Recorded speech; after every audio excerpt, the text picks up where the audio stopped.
আসসালামু আলাইকুম রহমতুল্লাহ বরাকাতু। সম্মানিত প্রিয় কোরআনের হাফেজ ভাইরা, কোরআন প্রেমিক ভাইরা, আপনারা সকলে অবগত আছেন যে আমরা প্রত্যেক বছর মাহাদু তালহা হুফাজ কেরাত ও নুরানি প্রশিক্ষণ সেন্টারের পক্ষ থেকে প্রত্যেক বড় ঈদের বন্ধে অর্থাৎ কোরবানি ঈদের পরের দিন থেকে আমরা 10 দিনব্যাপী হুফাজ কেরাত ও আজান প্রশিক্ষণ কোর্সের আয়োজন করে থাকি। আপনারা জানেন যে 2025 সনে কোরবানি ঈদের পরে আমাদের প্রায় 180 জন মুআল্লিমগণ আমাদের থেকে প্রশিক্ষণ গ্রহণ করেছে আলহামদুলিল্লাহ।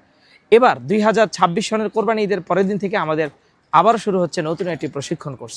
অতএব আপনি যদি কোরবানি ঈদের বন্ধটাকে কোরআনের জন্য কাজে লাগাতে চান, আপনি ভালো জায়গায় চাকরি পাচ্ছেন না, তেলাওয়াতের দুর্বলতা, তাজবিদের দুর্বলতা, ভালো মসজিদে ইমামতি করতে পারছেন না, আমাদের একটি প্রশিক্ষণ কোর্সে অংশগ্রহণ করুন। আশা করি আপনি মক্কা শরীফের বিভিন্ন ইমামদের কণ্ঠে আপনি কোরআনুল কারীমের তিলাওয়াত করতে পারবেন এবং বর্তমান বিশ্বের প্রচলিত মাকামাত দিয়ে যে হদরের তেলাওয়াত এবং কেরাত এবং আজান, সে বিষয়ে ইনশাল্লাহ আপনি দক্ষ হয়ে উঠবেন ইনশাআল্লাহ। অতএব আর কেন দেরি, দ্রুতই চলে আসুন মাহাদু তালহা হুফাজ কেরাত ও নুরানি প্রশিক্ষণ সেন্টারের কোরবানি ঈদের পরের দিন থেকে 10 দিনব্যাপী হুফাজ কেরাত ও আজান প্রশিক্ষণ করছে ইনশাআল্লাহ।